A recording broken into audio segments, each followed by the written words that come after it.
I'd like to take a moment to thank my mom for listening to every episode. Now, my mom is the real reason you're listening to this show right now, but the sponsors have a little something to do with it as well. So I'd like to thank our sponsors too. Clio, TimeSolve, Alert Communications, and Scorpion. Now more than ever, an effective marketing strategy is one of the most important things your law firm can have, and Scorpion can help. With nearly 20 years of experience serving the legal industry, Scorpion has proven methods to help you get the high-value cases you deserve. Join thousands of attorneys across the country who have turned to Scorpion for effective marketing and technology solutions. For a better way to grow your practice, visit scorpionlegal.com.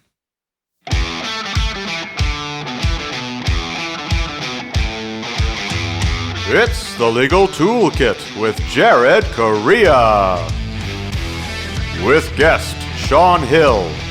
A look back at the early days of the Philadelphia Flyers mascot Gritty and a demonstration by the Harlem Globetrotters.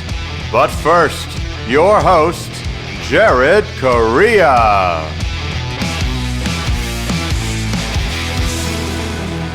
The Legal Toolkit Podcast is right now. Yes, I'm your host, Jared Correa. Bob Eubanks was unavailable, so you're stuck with me. I'm the CEO of Red Cave Law Firm Consulting, a business management consulting service for attorneys.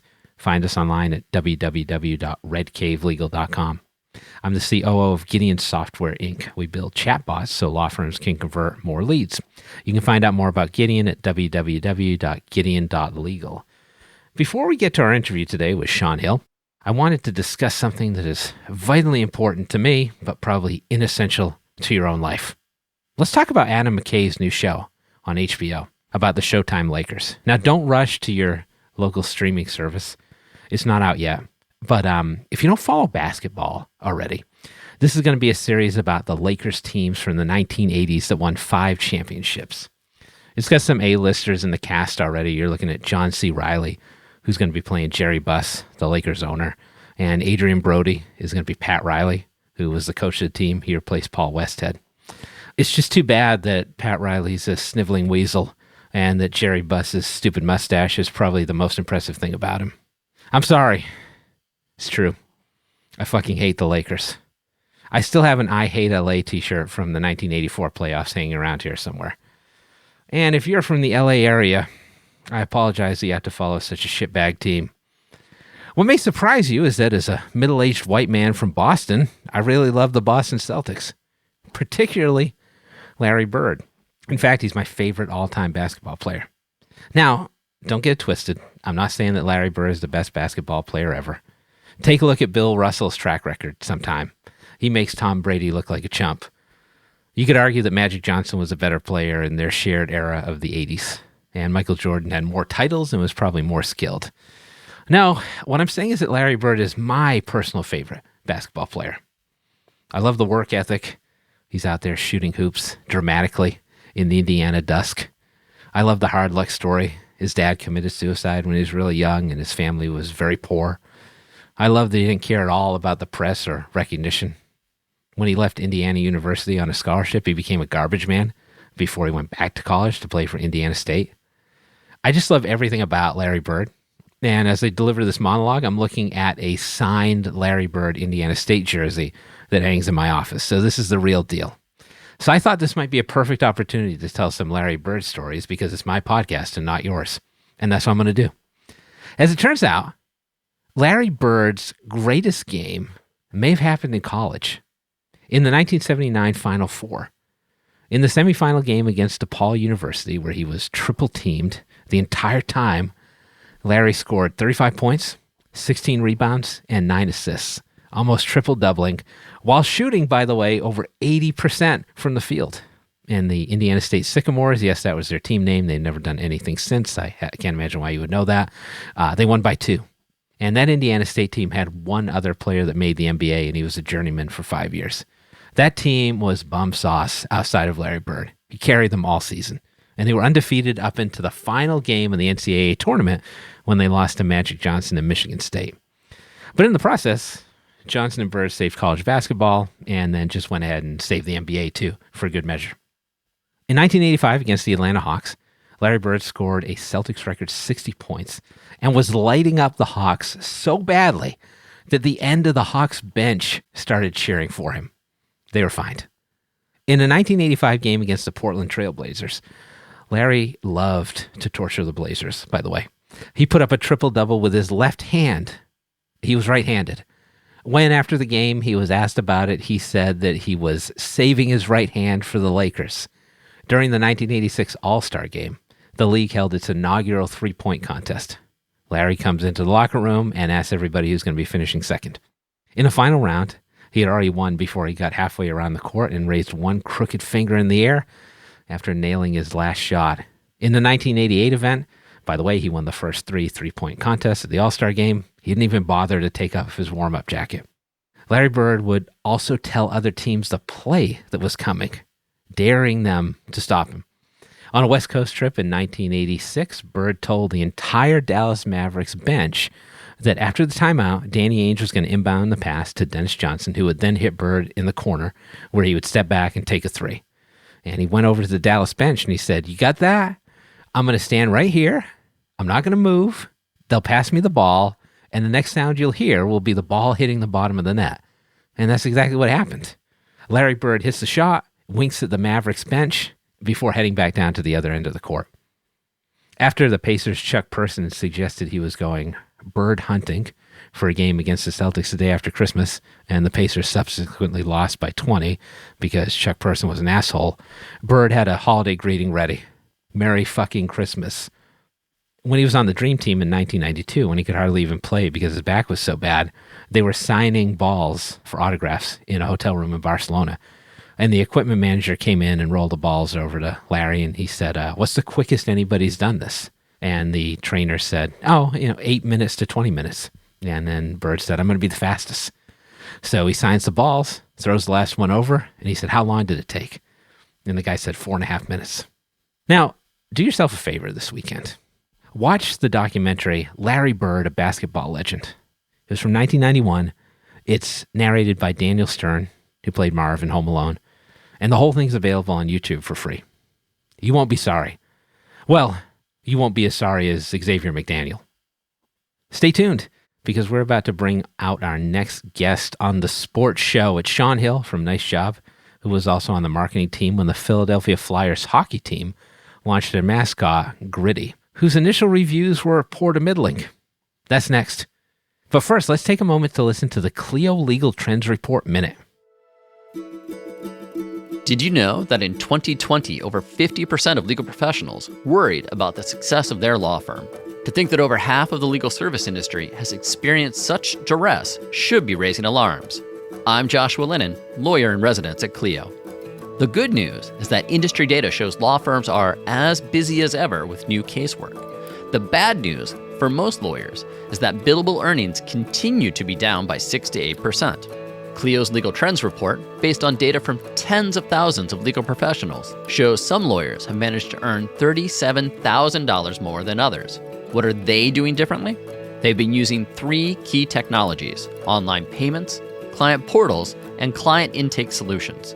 To learn more about these technologies and much more for free, download Clio's Legal Trends Report at clio.com/trends. That's Clio, spelled CLIO. Okay, it's about time to get to the extra spread on our animal-style burger from In-N-Out. Let's interview our guest. My guest today is Shawn Hill, who's the Community Marketing Director at NiceJob, a review management platform. NiceJob's located in Vancouver, which is not a surprise because that's the most Canadian-sounding company name you could ever want. Nice job, eh? And Shawn, welcome. How are you? I am great. I will say that the company is Canadian, but I am American. So if you're looking for me to say words like process, it's not going to happen in this one. Well, just one. We'll just get one process out of you. It's one of them. All right. You're officially Canadian now. So review management software. Let's talk about that. That is something that I think is significantly underutilized in the legal industry. But for folks who are listening, I just want to make sure they understand what that is in the first place. So could you give us like a brief rundown on what review management software is and does? Yeah, so first thing I'll say that review management software is a key component of NiceJob, which we are actually now reputation marketing software, and I'll go over the key differential. But Yes, for go ahead. review management, what it comes down to is collecting reviews, getting feedback for your business, your firm, your entity, whatever you want to say, and gathering those reviews. And what NiceJob does, it's automated software that helps eliminate a lot of the barriers. So smart features like making sure that someone has a Gmail or a Google account before asking them to leave a review on Google My Business, making sure they have a Facebook account. Things that when they're at the moment of peak happiness or they're ready to give you that honest, genuine review, that you can make it as quickly as possible. And the reputation marketing element comes in by giving you tools to share those on your social media channels, get deeper insights, find out what exactly your reviews are saying about you. If you're doing it through team members, other people within your firm, who is actually collecting these reviews and getting this great feedback. So it takes it well beyond, but reputation management or reputation collection, review collection, it just comes down to getting the reputation you deserve. And we like to say we help great companies get the reputation they deserve, because if you're a bad company, NiceJob can make it pretty easy for you to get reviews as well. So we want to make sure that you're great first. Right. Now, that's a good way to look at it. And I found that, like, for law firms in particular, like, the two things they have a really tough time with is, one, setting up a review process. So I think if you're not automating this in some way, it's a total nightmare. And then the other thing is, like, law firms are very bad at checking the reviews they have online. Like, I can't tell you how many consulting clients I have who are law firms, and I'm like, oh, you have like 5 reviews online and 4 of them are 1 star. They're like, no, that's news to me.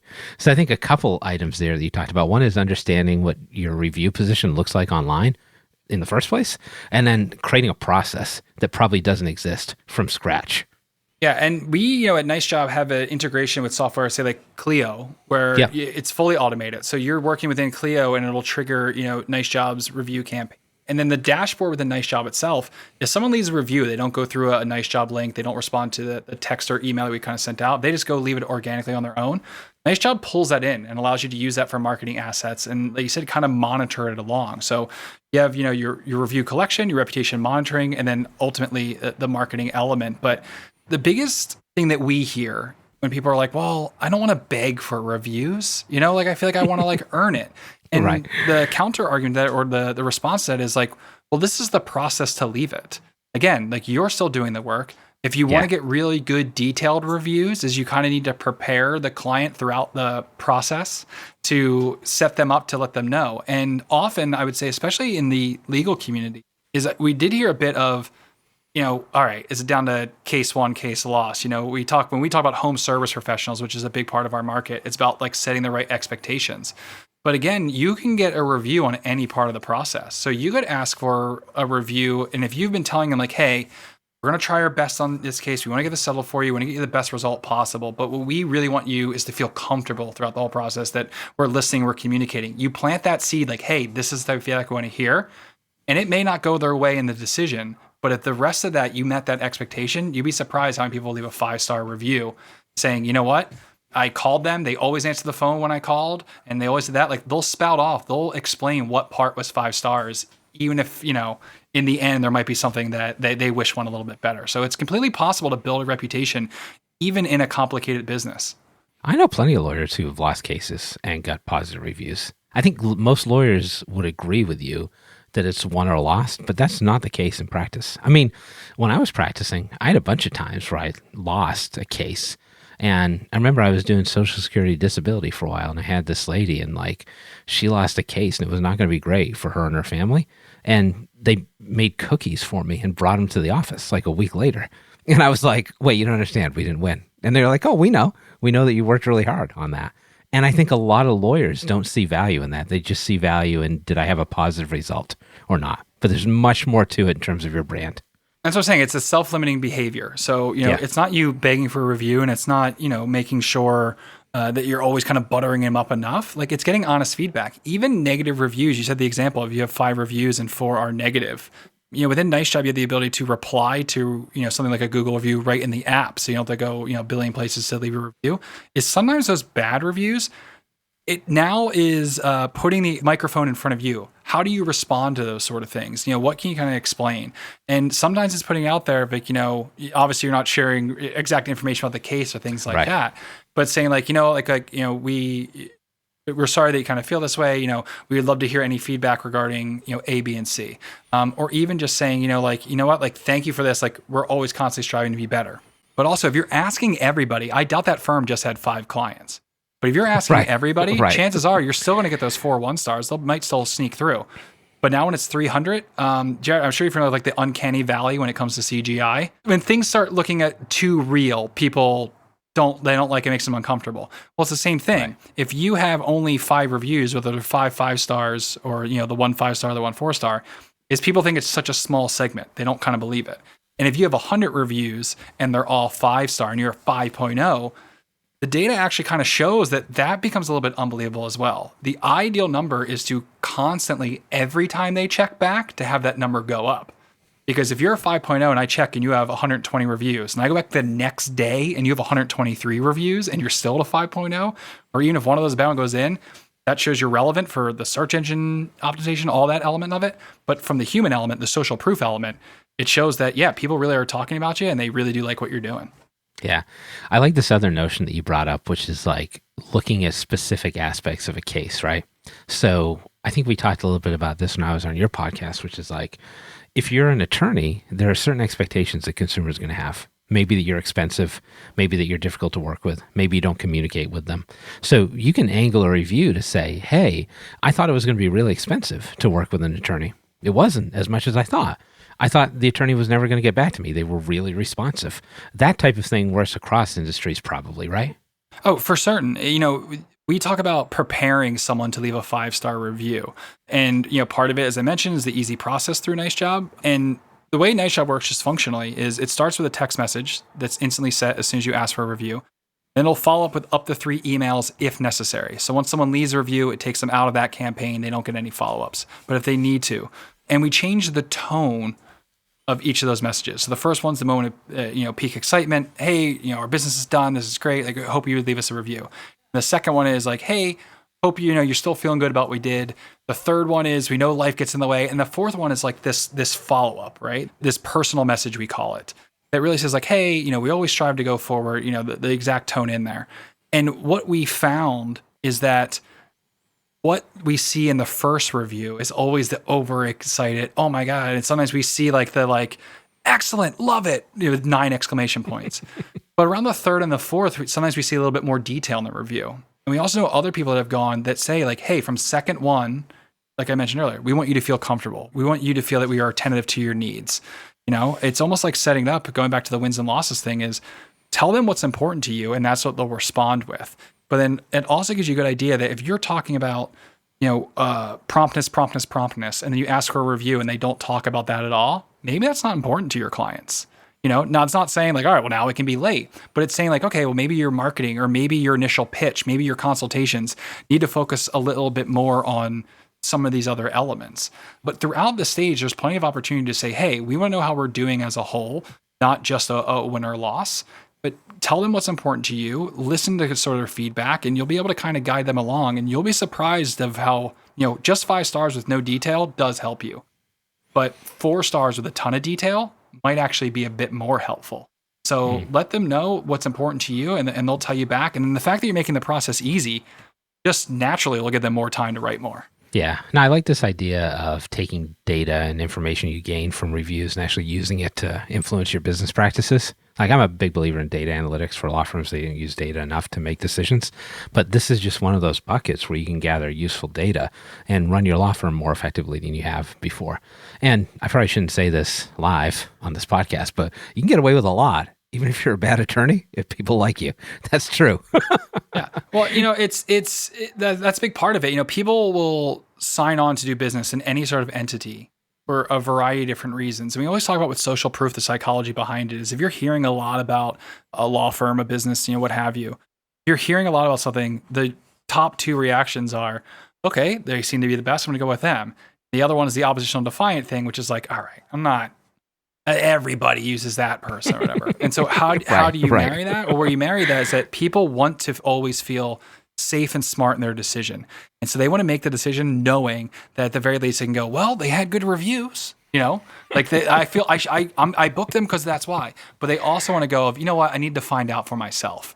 But ultimately, when you talk about, other people within your competitive market, as competitive in some markets can be, it's about having the true, honest look about who you are. But people really don't want to hear from you. It's a very strange sort of deal. Like people are 12 times, this is reason that 12 times more likely to believe a review than written copy because of this one acknowledgement that there's copywriters out there. But secondly, because that's a real person, a real situation and real elements in there, not something that's handpicked. Now with NiceJob, you get the ability to share these reviews out and go out. So you can find these really gemmer reviews. We found if you put a review in an ad, you could see as high as like a 300% increase in click-through rate because it's real words. If it's, the rest of it's crafted correctly. Yep. But that all comes down to is that people want to see that sort of thing. And if you're not in a position where you're constantly getting it and showing the full picture and then being able to make adjustments. So, hey, people are talking about this, but I want them to talk about that, or they're not talking about this. And, I want to up that game. Is it allows you, like I said, to maybe hide your deficiencies and really accentuate your positives. And like I said, you can, in the end, I think you do have to have a core of being great.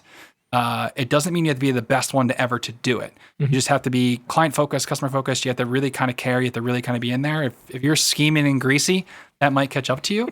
However, if you feel like someone that's scheming not a and greasy great word choice for a review, right? If somebody's like, this guy's scheming and greasy, people are probably out.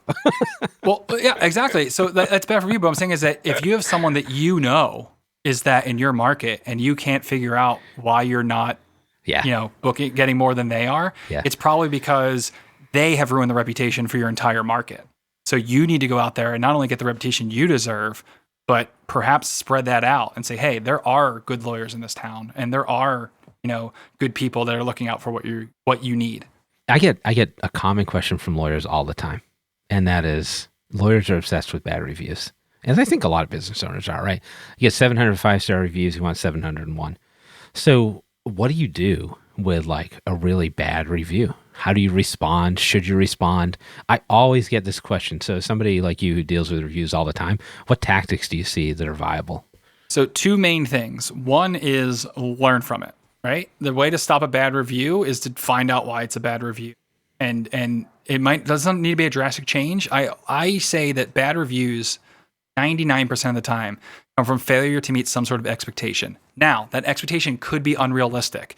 Like, I thought this lawyer was going to come in and buy me a suit and win me $1 million and do all these other things.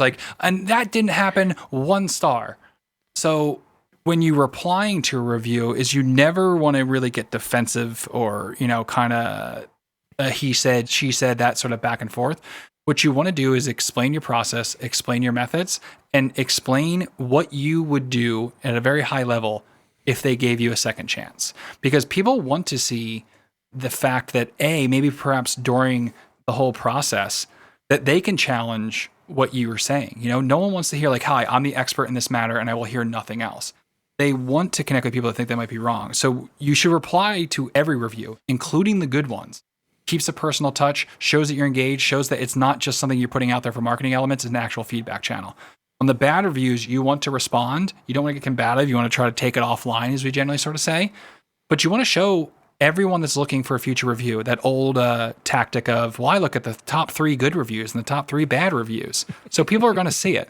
But guess what? They also understand that people have bad days. They also think about the fact that they themselves stormed out of something, was like, I'm going to write a negative review. Like, they know what that feels like, and they understand that if you go and say, hey, I'm not saying we did mess up or we didn't mess up. What I'm saying is we failed to make expectations. We want to improve and make sure the expectations are always set so you understand what we can provide, because we strive to do this. And if you don't think that we did, like, that does fall on us. So it's not saying you're admitting fault, not saying you're admitting anything like that. It's purely just saying, yeah, we are open to hearing the negativity, because what will happen is when people see that on negative reviews is during the process, they will bring it up. They won't let it fester and grow in their head and then be so angry at the end of it that they'll leave a 1-star review. So if you're letting them come through and you're responding to them, you'll be surprised of how quickly they become a thing of the past. Shawn, awesome. Thank you. That'll do it for our first segment. So thanks so much. That's Shawn Hill from NiceJob. He'll be back in a moment because we'll take one final sponsor break so that you can hear more about what our sponsors can do for your law practice. Then stay tuned for the Rump Roast. It's even more supple than the roast beast. Imagine billing day being the happiest day of the month instead of the day you dread.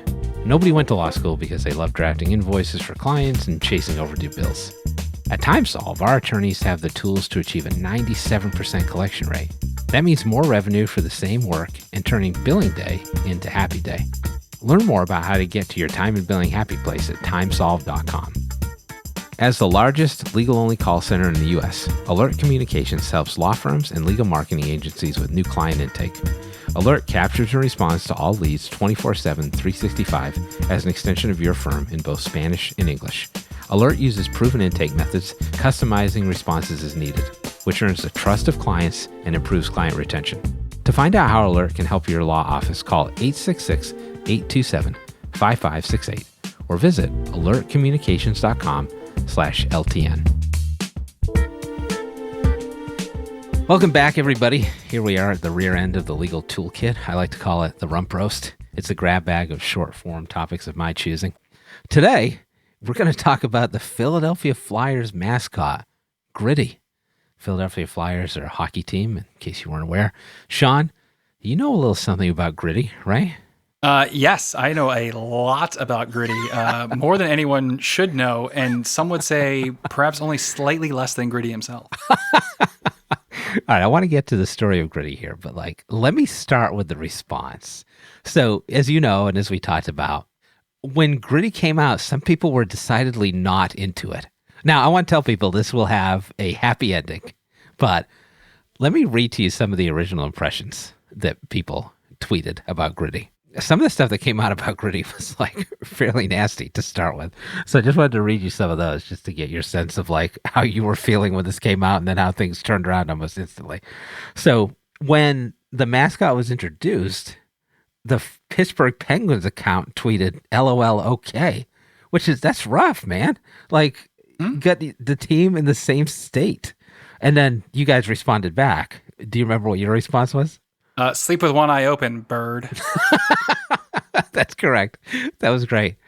All right, so I got two tweets about Gritty that I thought were just really wild. So one guy writes, Gritty is part bear, part orangutan, part piss-soaked mop, part hill cannibal, part angel from the book of Ezekiel, part gas station attendant high on spray paint, part Yeti, part Leviathan, part behemoth, part the xenomorph baby from Alien Resurrection, and part of you too. So it ends on a nice note there, but this guy's pulling in a lot of feels for Gritty.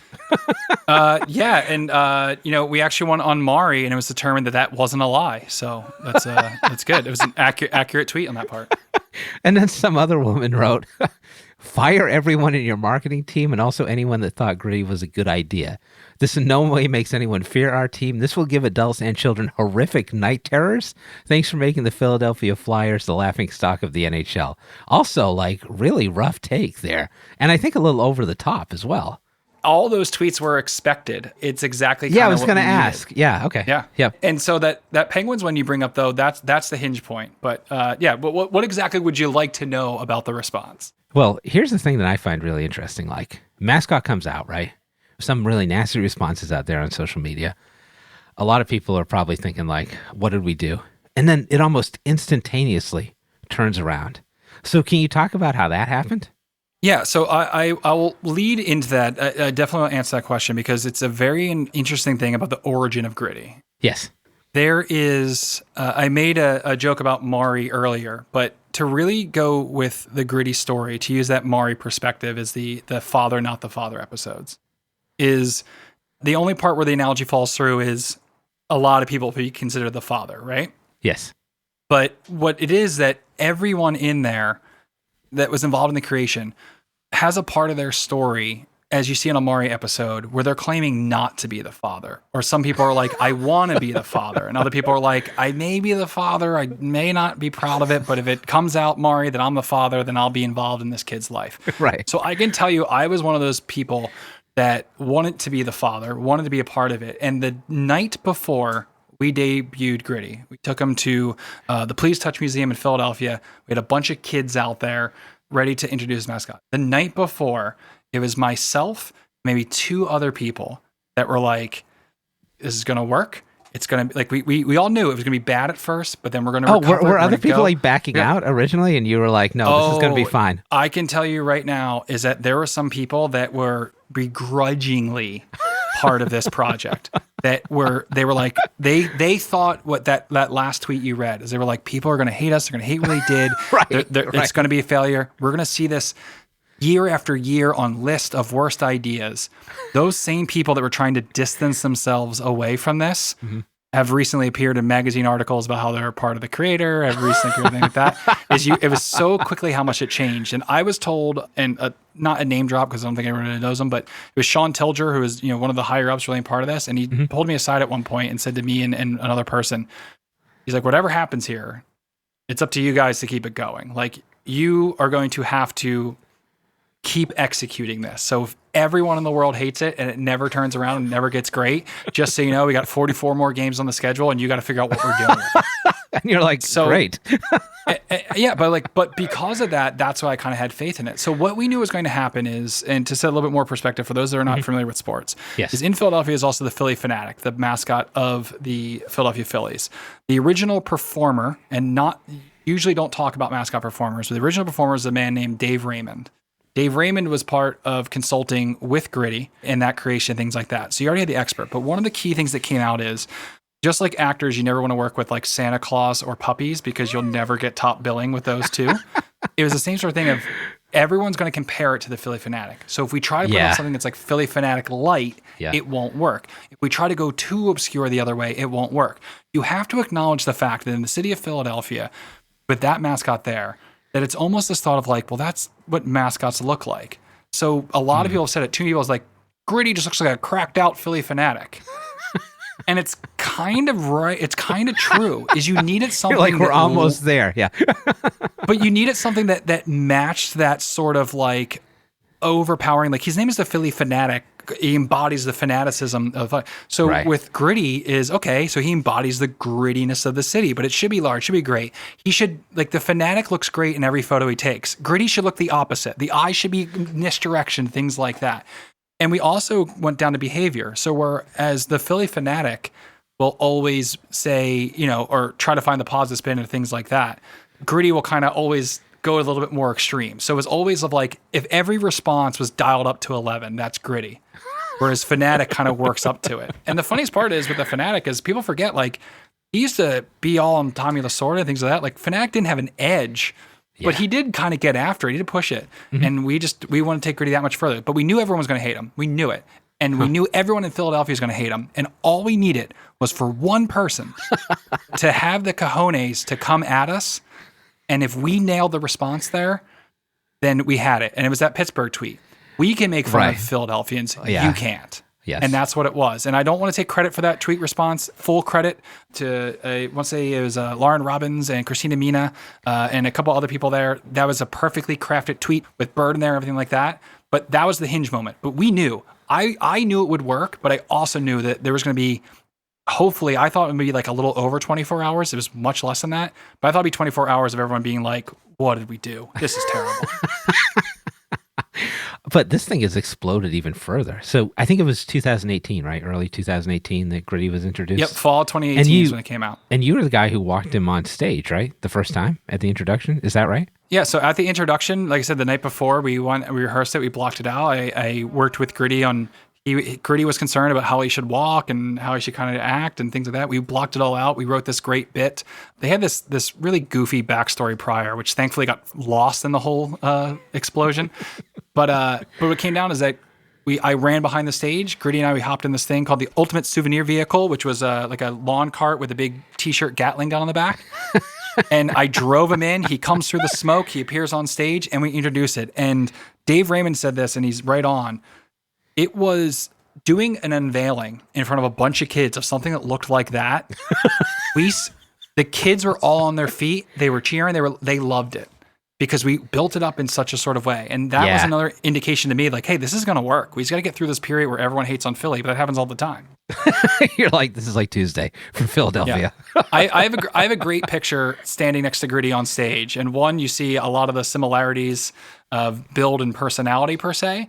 And then the other part of it is you just see that like pure excitement in my face, at least, because Gritty has his back turned of like, yup, like this was exactly where I was supposed to be. I'm so glad I was a part of it. I'm so glad I had an impactful part on it, because it was going to be something that no matter how old I get, it's a story I'll be able to tell, even if, like I said, I don't get the magazines, I don't get a lot of the other stuff. I'm kind of under the radar in that sense, but I know where my true impact is on that. Well, I wanted to give you credit for it. I mean, look, like there are very few iconic mascots in sports, right? Philly Fanatic is one, San Diego Chicken is another, maybe UP up from the Expos back in the day. I think he's with the Canadians now. But like, how many mascots are known as well as the Flyers mascot? And then it's taken off even further than that. So like now Gritty was like this thing that everybody hated, then this thing that everybody loved, then it was a meme. Now it's an avatar for leftist political leanings. Like, it's just all over the map. This is like exploded, I'm sure, beyond anything you could have imagined.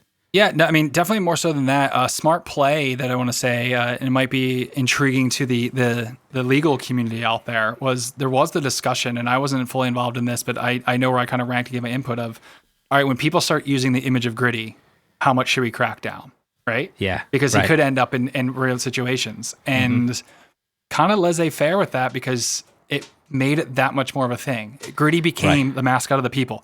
Gritty represents the Philadelphia Flyers, but I guarantee there's a whole segment of the community that knows Gritty and has no idea a single rule of ice hockey. Yep. And part of that is that, you know, we wanted, when you looked at him amongst all other mascots, that you'd be able to tell who Gritty is. But we also wanted, when you thought of a mascot, just like we in Philadelphia, when we think of a mascot, we think of the Philly Fanatic. We want people around the world, when they think of a mascot, to think of something like Gritty. And I'm surprised we haven't seen more Gritty knockoffs, you know, and things like that. Yeah, I'm actually surprised too. Yeah.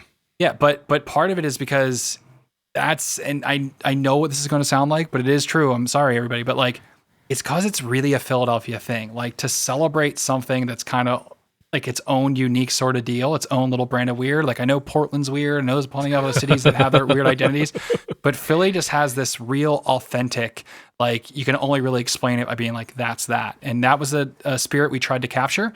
And that was something that we tried to do. And I can say, at least from the debut through that first season, Gritty lived up to that. He's like a hairy orange Rocky, right? Or something like that. You know what? It's funny about the Rocky comparison, because we wanted Gritty. Joe Heller, who is one of the heads of marketing at that point, said, he's like, we want you where you want to take a picture with Gritty, but I don't know if you want to hug him. You know? And that was the mentality. But it was one of those things, like, you know, when we had, like, I had Gritty immediately, like, shooting t-shirts at the crew, like taking the t-shirt gun, shooting it at us. I had him, you know, throwing stuff around. I had him slipping on ice, like all these sort of things. Like, you know, the slipping on ice thing is such a great thing, is because it was such an organic moment in the way we kind of played it. But there's the old thing of, you know, in Philadelphia, the snowballs at Santa Claus. It's such a like a tired, terrible trope. But the real story of that was the Eagles were trying to send out a Santa Claus. They couldn't find one. They literally pulled a drunk guy from the stands. They put him out there. And it was a cheap organization at the time, a cheap owner. And so it had nothing to do that it was Santa. It had everything to do that it was a drunk guy in a a crappy Santa Claus. And so that's what we wanted. When Gritty kind of came out, a little bit of that was like, have it be like, I can't tell this is the best idea or the worst idea, but they're just going for it. And that's what people align with at Philly. Like, you can't insult Philadelphians. You really can't do it, because we take insults as compliments, or we take it as an invitation to fight, which is the ultimate compliment. I love it. I love how you went with Sketchy as your mascot avatar. Shawn, thank you for spending so much time on this. I could talk more about this, but I think we're going to cut it off. And people can find out more about Gritty by doing Google search and checking out all these memes. Thanks all of you out there for listening. This has been another episode of the Legal Toolkit Podcast, especially everybody in Banks, Texas. I know you're out there. Our Spotify playlist for this week's show covers some of my favorite tunes from cult music. Well, not real cult music, just songs from albums that were poorly reviewed when they came out, but which have undergone a critical rehabilitation. So listen up, it'll be a fun one. Our guest today has been Shawn Hill of NiceJob. For more information about NiceJob, go to NiceJob.com for reputation management. Unfortunately, we've run out of time for the Harlem Globetrotters live demonstration. So now I have to go tell Meadowlark Lemon to go home. That's not going to be fun.